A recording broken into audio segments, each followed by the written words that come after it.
আমার চ্যানেলে সবাইকে জানাই একটা সুন্দর সকালের শুভেচ্ছা আর অনেক অনেক ভালোবাসা। আশা করি সবাই ভালো আছো, সুস্থ আছো, আমিও ভালো আছি। আজকের দিনটা শুরু করলাম তোমাদের সাথে চা বানানো দিয়ে। চা বানানোর পর আমি একটা পাত্র থেকে আরেকটা পাত্রে ঢেলে নিচ্ছি। ওদিকে আমার মিনুরা সব এমন কান্নাকাটি শুরু করে দিয়েছে সকালবেলা, তাদের বায়না তারা দুধ খাবে। প্যাঁ প্যাঁ করেই চলছে। বিস্কুট দিলাম, একটু দেখো তুমি বিস্কুটটা মনে খেয়ে নিয়েছে ওর ওই নন্দিয়ালটা। খেয়ে নিয়েছে।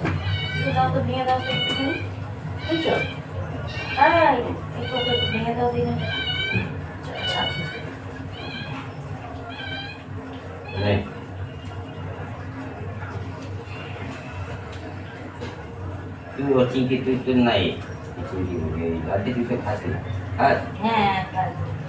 ওর মাটা বেশি বদমাশ, জানো তো।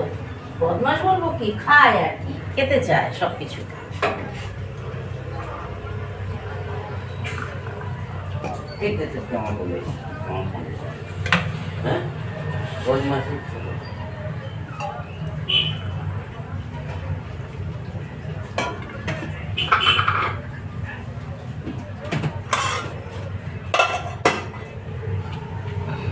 ছুটির দিন বলে কথা, তাই জন্য কর্তা গিন্নি দুজনে বসে পড়লাম একসাথে চা খেতে। চা খাওয়া হয়ে গেল, চা খেয়ে কর্তামশাই চলে গেল বাজারে, আমি চলে আসলাম বাগানে জল দিব। তার আগে কিছু জামা কাপড় কাচা ধোয়া করেছিলাম, সেগুলো মেলে দিয়েছি। তারপরেই আমি জল দেওয়া শুরু করলাম গাছে। এটাই আমার প্রত্যেক দিনের সকালের রুটিন। কারণ কি, সকালবেলাটা না জল দিতে ভালো লাগে, জল দিয়ে দিই।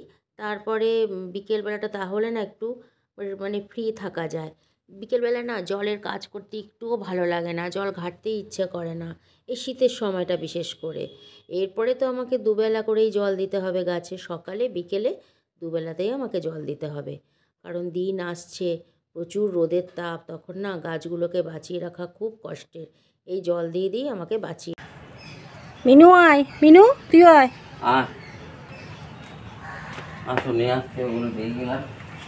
হচ্ছে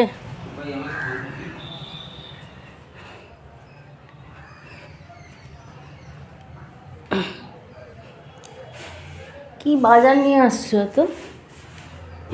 এত কি বাজার আনছো? আলু, পেঁয়াজ, আদা, রসুন, লঙ্কা, বীজ, গাজর, শিম, বেগুন। কালকে আবার চলে যাব কাজে। আলুটা নিচে রাখো। দেখো প্লাস্টিকে আছে। এটা তো সবই তো নতুনই আলু। নতুন আলু আমার একটু এনে রাখলাম, আছে তো অনেকগুলো, ওগুলো আগে খেতে হবে। এটা বরবটি আর এই বরবটি বলছি, মটরশুঁটি আর শিম আর আনলাম, কম দাম শিম না খেলে। আচ্ছা ঠিক আছে।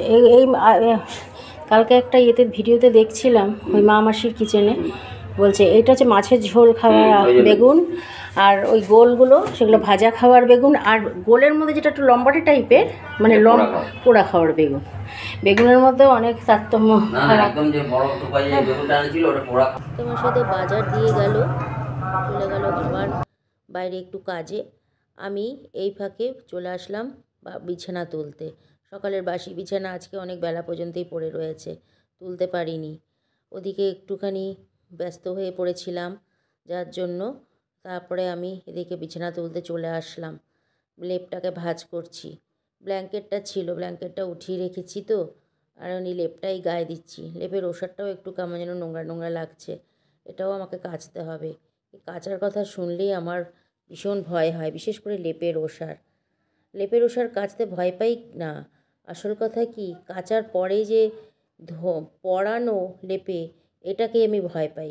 লেপে ওষার পরাতে ভীষণ কষ্ট হয় আমার, এই জন্য আমি খালি খুলতে ভয় পাই। কিন্তু এত নোংরা হয়ে গেলে সাদা ওষার, তখন না ভীষণ নিজেরই বিরক্তি লাগে। আমি একদম মানে অপরিষ্কার জামা কাপড়, বিছানা, চাদর, এগুলো একদম আমার ভালো লাগে না। কতক্ষণে ধোবো আমি এটাই খালি ভাবতে থাকি।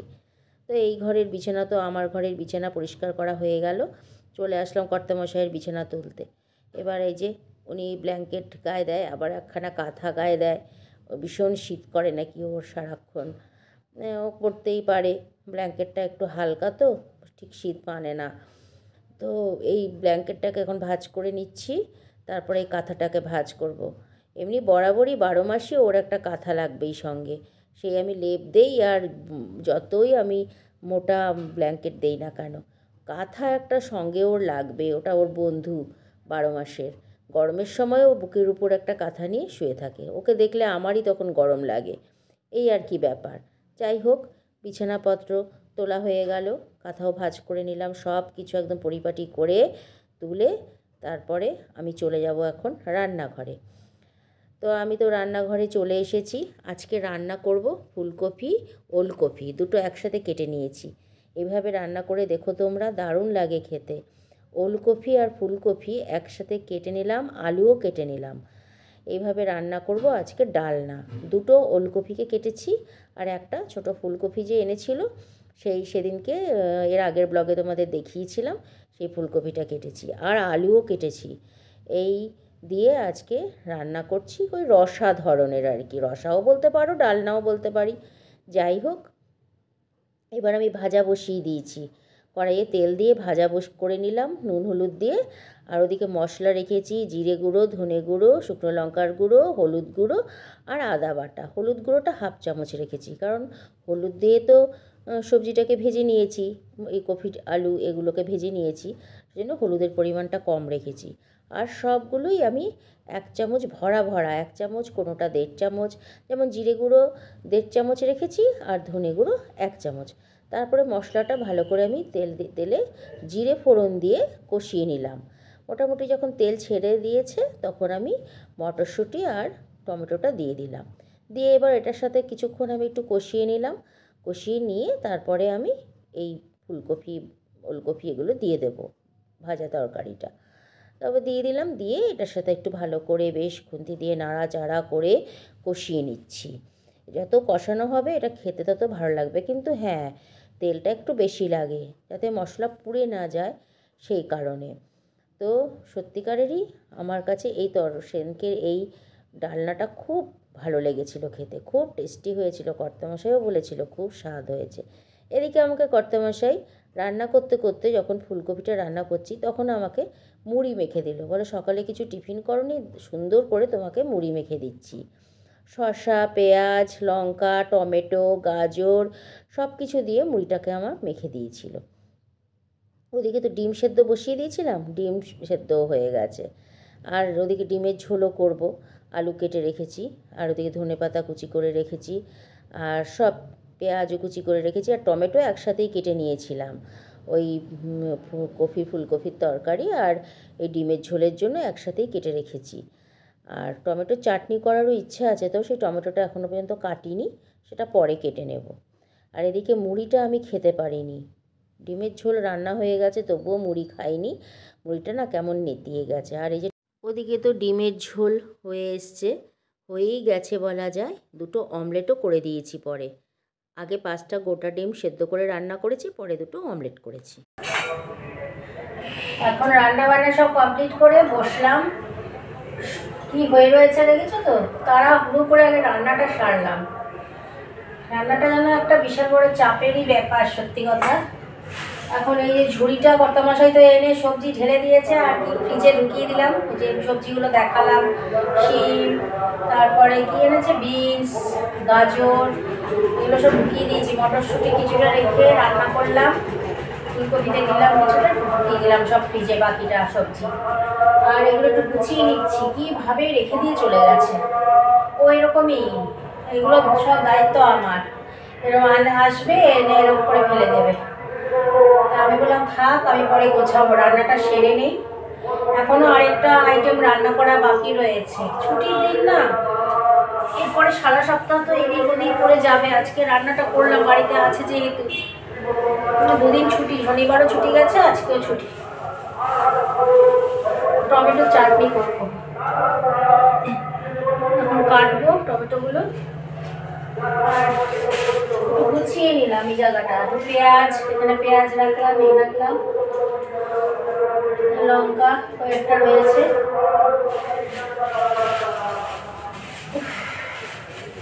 আর আদা গুলো কেমন এনেছে, সেই কাঁচা একদম কচি আদা, এই যে একদম কচি আদা। তো আজকে আমি বললাম আমাকে পেস্ট করে রেখে দিও, মিক্সিতে একদম পেস্ট করে দিও। কর্তামশাইকে বললাম পেস্ট করে আমি রেখে দেবো ফ্রিজে। চিন্তা করছি সেটাই করবো, যে এই এত কচি আদা না নিয়ে এসছে, পেস্ট করে ফ্রিজে রেখে দেবো একসঙ্গে অনেকটা, নাহলে এমনি ঝুড়িতে থাকলে না পচে যায়, নষ্ট হয়ে যায়। আর এমনি পাকা আদা মানে শুকনো আদা যেটা অল্পতেই হয়ে যায়, আর এটা অনেকটা লাগে, কুচি আদা অনেকটা লাগে রান্নাতে পরিমাণে। কপির ডাঁটা ফেলে দিয়েছিল কর্তামশাই, আবার আমি উঠিয়ে রাখলাম। মানে কি সব খালি কুড়িয়ে বেড়াচ্ছে, বাজার ঘাট নিয়ে এসছি এত করে, তারপরে সব কিছু কুড়িয়ে কুড়িয়ে রান্না করে। এইগুলো খেতে একটা আলাদাই স্বাদ, তাই না বলো তোমরা? এটা একটা আলাদাই রকম, বোঝে না, ফেলে দেবে, খালি ফেলে দেবে। সেদিনকে তো ওলকপির এনেছে, ওলকপির পাতা ফেলে দিচ্ছে।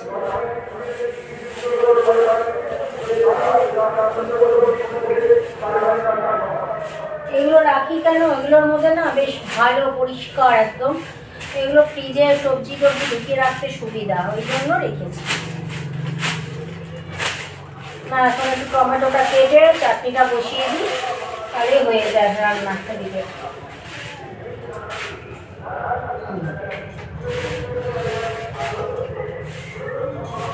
ব্যাস, আর কিছু নেই এখন।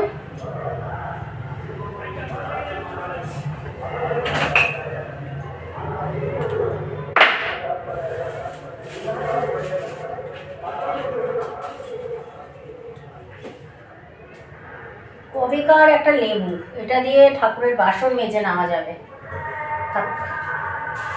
হয়ে গেছে, টমেটোটা কেটে চাটনিটা বসাবো।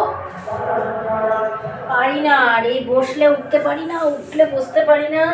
মুড়ি খেতে দিয়েছে সকালবেলা, মুড়ি মেখে দিয়েছে রান্নার সময়। রান্না করতে করতে খাওয়া যায় বলো, তোমরাই বলো? রান্না করছি ওদিকে মুখের মধ্যে দিয়ে খাবার খাচ্ছি, এটা কি রকম ব্যাপার? আমি তো পারি না খেতে। তাই মুড়ি মেখে দিয়েছে, আর মুড়ি হয়ে গেছে একদম মানে নেতিয়ে গেছে, নেতিয়ে চাল হয়ে গেছে, চালের মতো। দেখো কেমন হয়ে গেছে। সেই এখন খাচ্ছি, এখন খেতে বসেছি। এই বুঝতে বলে কি যে কোনোদিনও আর দেবো না তোমাকে মুড়ি মেখে, আমাকে বলছে কোনোদিনও দেবো না, মুখের সামনে খাবার বেড়ে দেবো না, কারণ তুমি নষ্ট করে দাও জিনিসটা, অবহেলা করে খাও, আমাকে বলছে। এত গুরুত্ব দিয়ে তোমাকে মেখে দিলাম মুড়িটা এত সুন্দর করে, আর সত্যি কথা 1 ঘন্টার উপরে হয়ে গেছে মুড়িটা আমাকে মেখে দিয়েছে। টমেটো দিয়েছে না, টমেটো দেওয়াতে মুড়িটা কেমন যেন হয়ে গেছে, ভেজা ভেজা হয়ে গেলে মুড়ি যেটা হয় আর কি। আমি তাই খেয়ে নিচ্ছি, আমার অত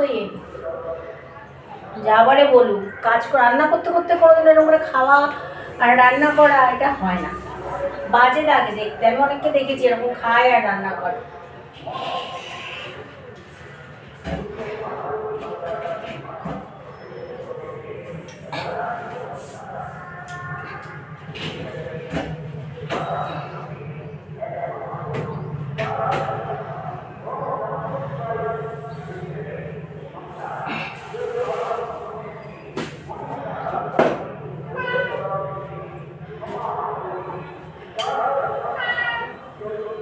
সকালে খেতে দিয়েছি না, ভাত মেখে খেতে দিয়ে আসলাম না, পেট ভরে খেলি, আবার কিসের জন্য ম্যা ম্যা করছিস?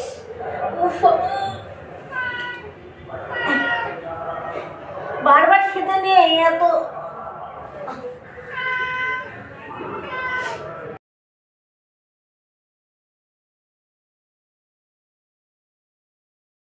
সবজির র্যাকটা তো গোছাচ্ছিলাম এতক্ষণ, অনেক পুরনো নোংরা ছিল সব র্যাকের মধ্যে। আমি প্রতি সপ্তাহেই এই র্যাকটা পরিষ্কার করি, সেই নোংরাগুলো আমি একটু ভালো করে ঝাড় দিয়ে দিচ্ছি। আর ওই যে দুটো প্লাস্টিককে সরিয়ে দিলাম কেন, ওই দুটো প্লাস্টিককে ঝাড় দিয়ে বাইরে বের করলাম না, ওগুলো একটা ডাস্টবিন আছে ওর মধ্যে রাখবো, নাহলে না সারা বাড়িতে প্লাস্টিকে ভরে যায়।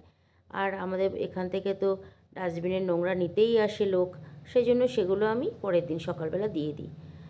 তো ঘর ঝাড় দেওয়া তো, রান্নাঘর ঝাড় দেওয়া তো হয়ে গেল। এরপরে হাত পা ধুয়ে ভালো করে বসিয়ে দিলাম টমেটোর চাটনি। আর ওদিকে ভাতটাও কিন্তু আজকে রান্না করা বাকি ছিল, ভাতটাও বসিয়ে দিয়েছি ওপাশে। ভাত ফুটেও উঠেছে, আর ওদিকে টমেটোটা বসিয়ে দিয়ে আমি ঢাকা দিয়ে দিয়েছিলাম। বেশ সুন্দর সেদ্ধ হয়ে গেছে, আর বেশ জলও বেরিয়ে গেল একটু। তো আমি অল্প করে একটু জল দিয়েছি, বেশি জল দিতে হয়। মিনুদের জন্য এই মাছটা নিয়ে এসেছে, এটা এখন সেদ্ধ বসিয়ে দিই। মিনুদেরকে তো মাছ সেদ্ধ করে ভাত খাইয়ে দিয়েছি। আর আজকে আমি কি রান্না করেছি দেখো, এই যে কফির ডালনা, সেটা তো দেখালাম তোমাদের।